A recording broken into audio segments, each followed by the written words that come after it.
getting into writing the Apex code, let us quickly talk about a few key attributes of Apex which you should be familiar with. All right. So first of all, let's understand what all things we get in Apex. So Apex code, of course, it's a programming language. We have seen that there are different data types. You can define variables with specific data types, but we also need to understand what are a few more attributes of Apex. Let's have a quick discussion about that. Yeah, so Apex provides some built-in support for a few things like your DML calls. DML basically stands for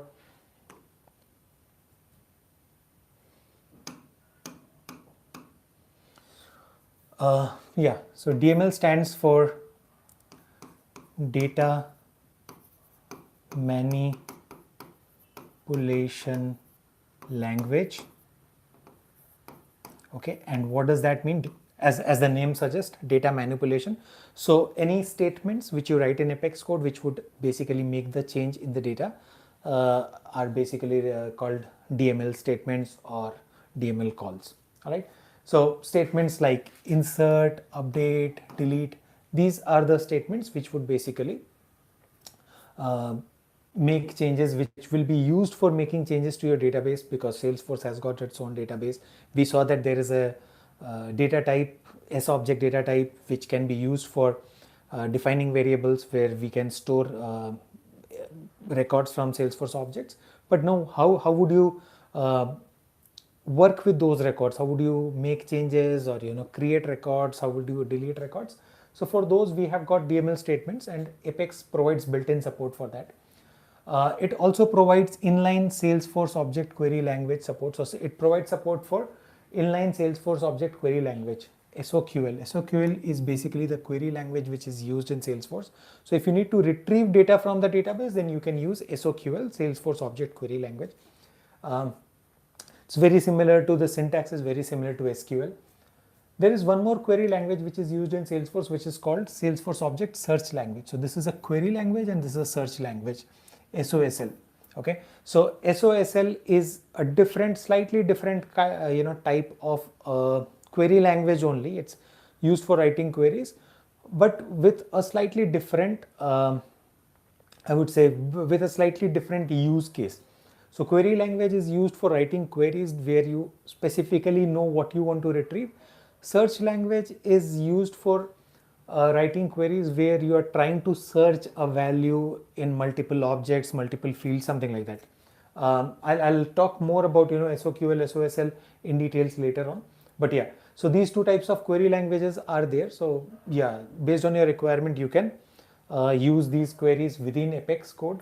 So it provides support inline for inline SOQL as well as inline SOSL. Now the next thing is it also provides support for looping, which allows bulk processing. So the loop functionality is present within Apex, so which allows you to do processing in bulk. That is there. There's a locking syntax mechanism which prevents record update conflict. So if the same record is being updated, let's say by two different Apex codes running at the same time, so there's a locking mechanism. So it avoids conflict, to avoid conflicts, etc. In these kind of situations, there is a locking syntax which works. So the record remains locked, and not just the record itself, maybe the related record, let's say the parent or child records also, there's a locking mechanism which works around that to ensure that there are no conflicts in the data update, etc. Okay, I would be talking a little more on this locking concept in details in possibly in a separate video, because this is a very interesting concept and something that we need to understand in details, not just for the Apex coding but for overall understanding of Salesforce also. It's very important. Now the next one is, of course, the custom public API calls that can be built from stored Apex methods. So it also provides support for Apex methods to be used by public API calls, and to be used as web methods, etc. So that's what it provides. And okay.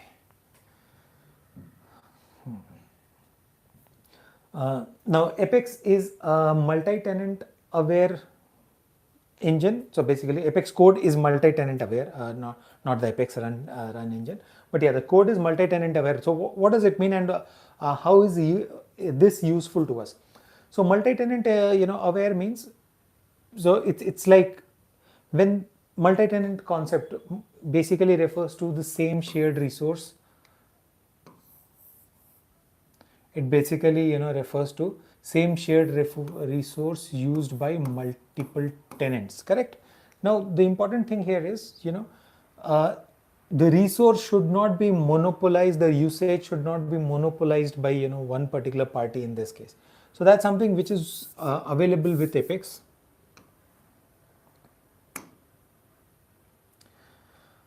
Yeah, I have to clear this. How do I clear? This is funny. I'll just get it cleared.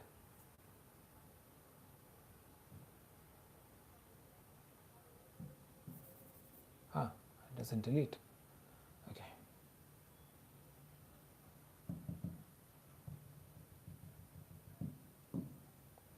Okay, give me a moment. Let me get rid of this.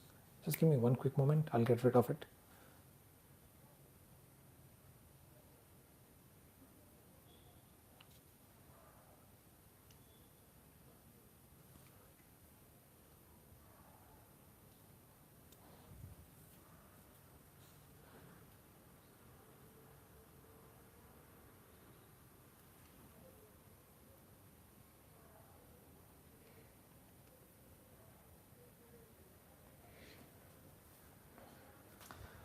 Yeah, a bit struggling with these annotations of PowerPoint which keep on coming. Anyways, so that's basically what multi-tenant environment means.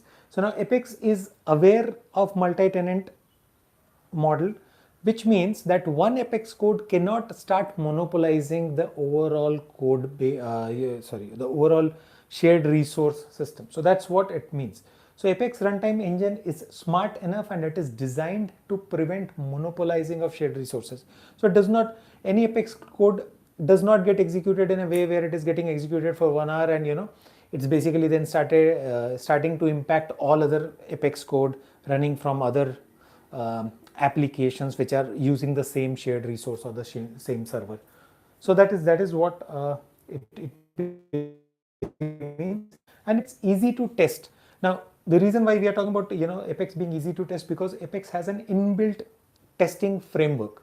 Okay, so it provides built-in support, or as I said, there is a inbuilt or built-in testing framework which allows you to write Apex code to test another Apex code, and then you can basically write Apex code which can test another piece of Apex code, and it can also give you the results that, okay, fine, your actual Apex code is running properly or not. So at a later stage of time, once we learn how to write Apex code, after that we will also learn how to test Apex code, and for testing also we are going to use Apex in a way. Okay, so these are the key attributes. Now let's start getting a little into how do we write the Apex code. So for writing Apex code, yeah, there are two things which we can do. Either we can just write a block of code and then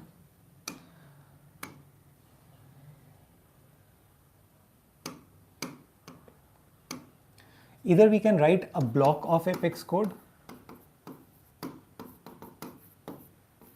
and then we execute it. Okay. Now in this case, let's say we do not want to save this code, we just want this code to run once and we can get it executed. So there is something called anonymous code block. So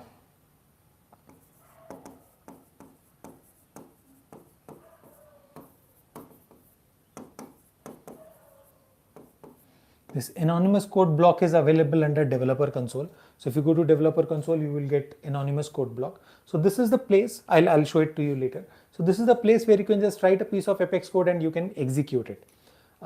It works fine. The only thing is that you will not be able to save that code. So any code that you just want to write and execute on the fly, you can always write it in anonymous code block. However, in case you are planning to store the code, because it's not always that you will write an Apex code to run only once, right?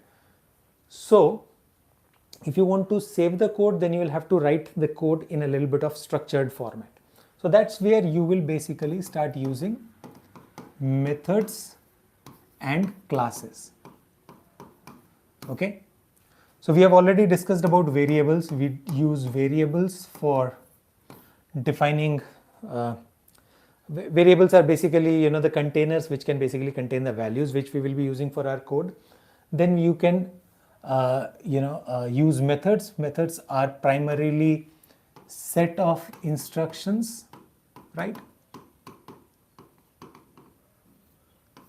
And class refers to, I would say, set of methods. So you can basically build a class, and you can have you can write multiple methods in that class. So that is your entire Apex code stays or gets, you can basically save it in a more structured format. Okay, so we'll start with the methods first. Okay, methods are set of instructions, as I said. Now, what does a method contain? Method contains name of the method. So every method will have a name. So it will contain name of the method. It will also contain access modifier of the method. Okay.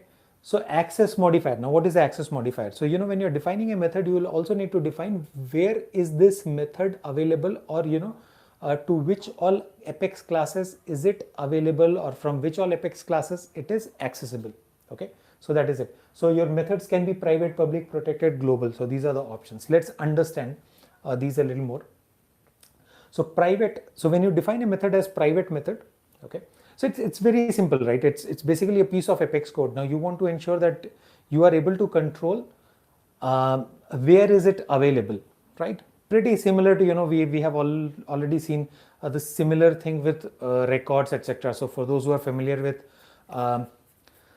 sharing rules or by default, etc. So for record also we want to control whether my data will be public, private, which object data, which records will be public, private, etc. Same way I may want to, or it will be required for any business to also control which Apex code is available to be called from where, etc. All right. So that is there, and it also helps you have a proper structure of your a proper structure defined of your Apex code as well. All right. So a private access modifier basically means it's the default access modifier for methods. Okay, and it means the method is accessible only within the Apex class in which it is defined. So methods are usually, as I said, methods are defined inside the classes, and a private method means that this method is only known within the Apex class in which it is defined. All right. So if you are creating a method, let's say,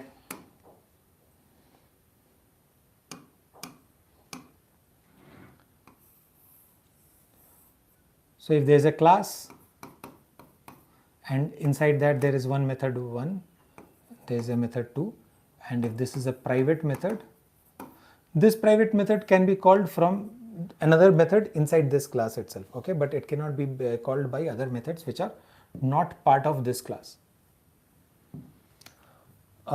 Then public. So public is simple. So public means the method can be used by any Apex in this application. So any Apex code in your application can refer to or can call a public method defined in your system. Then protected method. Protected method means the method is visible to any inner classes in the defining Apex class and to the classes that extend the defining class. So protected method is similar to private method only, but it is also available to the inner classes in the defining Apex class. So the class in which it is defined, if there are inner classes, it is also accessible through those inner classes, and it is also accessible to other classes which are extending the defining Apex class. Okay. The next one is global. Global basically means it is accessible from from within your Salesforce org. All Apex code can access these global methods.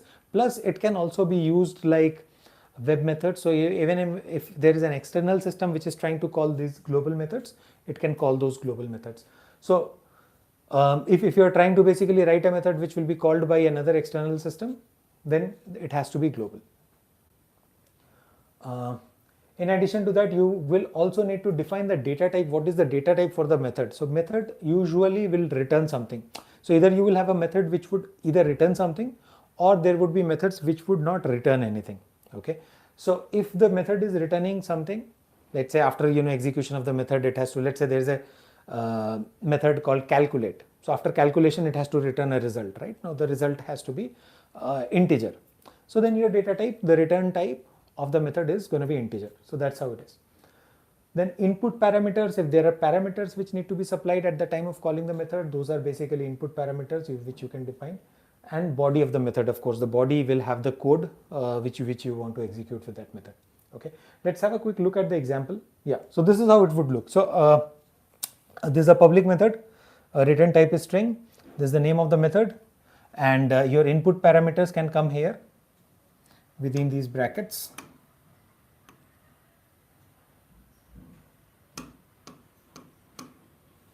Your input parameter can come here, and this is where your code block will be. Yeah, so that's how a method is defined. Yeah, and if, as I said, some methods will not return anything. There are methods which would just do something but not return anything. Let's say you are writing a method which will just send out an email, but you do not want it to return anything. Then you will define void here. So instead of, like, if the method is returning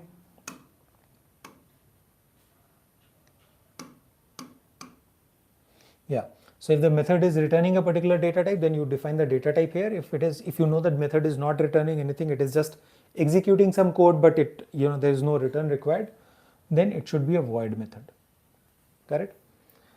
Okay, so that's about Apex methods. Now let's talk about Apex classes. So as I said, the way we are defining methods, we will also be defining Apex classes. Apex class is basically the container which contains the method. So you cannot directly go and define a method. You'll have to create an Apex class, and inside the class you will be defining the methods. Okay. So classes in Apex, you can define top level classes and you can define inner classes. So in Apex, you can basically define the outermost classes basically. So your classes can be outermost classes or the top level classes which you save, and inside the class there can be other classes as well. So that is also possible. A class usually would contain name of the class, again pretty similar to the way we were defining the method. A class will have the name of the class. It will also have an access modifier. For class also there is this concept of access modifier. Again, access modifier can be private. Yeah, so this is the private access modifier basically means it's only known locally, it is only known within the class inside which it is defined. So outermost class cannot be private. So if you are basically talking about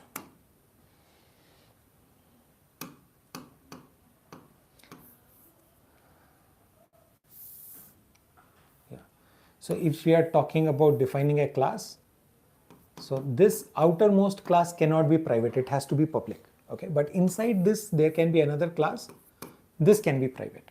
Okay.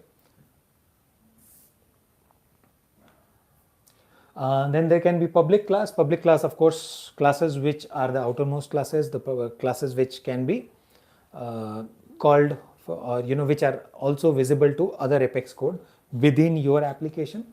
And then global classes, as I said, global classes are the ones which are accessible through your Apex code in your org. Plus, it can be called through an external, API calls, etc. as well. Okay. And then there are certain keywords for the classes. So one is the class. So you use the class keyword basically. I'll show you the syntax. There's like this public class. So this keyword needs to be used. So access modifier, the keyword class, and the name of the class. Okay. So public is the access modifier. Class is the keyword you'll have to use while you're defining the class, and you have to then, this is the name of the class, and after that you can basically write the code whatever you want to write inside it. There's another keyword called with sharing which you can use for your class. It's optional, but if you want you can use it. What does it mean? This is used to ensure that the sharing rules of the current user are enforced. So current user means the user who is calling that Apex code. If your Apex class has got, if you have defined your Apex class with sharing, then every time the code within that class is being called or executed, it will the Apex will automatically enforce the sharing rules for that code. So if I do not have access to a record, it would not retrieve those records for me. Got it? So sharing rules will be enforced, right? But if it is not enforced, then what will happen? I will continue to have access to everything. Okay, sharing rules will not be enforced. Yeah, example, this is without sharing. Yeah, so there's with sharing keyword, and then there is without sharing keyword as well. This is also optional. So with sharing, without sharing are optional, and without sharing is used to ensure that the sharing rules for the current user are not enforced. Okay, so with sharing will give you the option to enforce the sharing rules. Without sharing keyword will basically give you the option to enforce to ensure that the sharing rules are not enforced. Yeah, so this should be ideally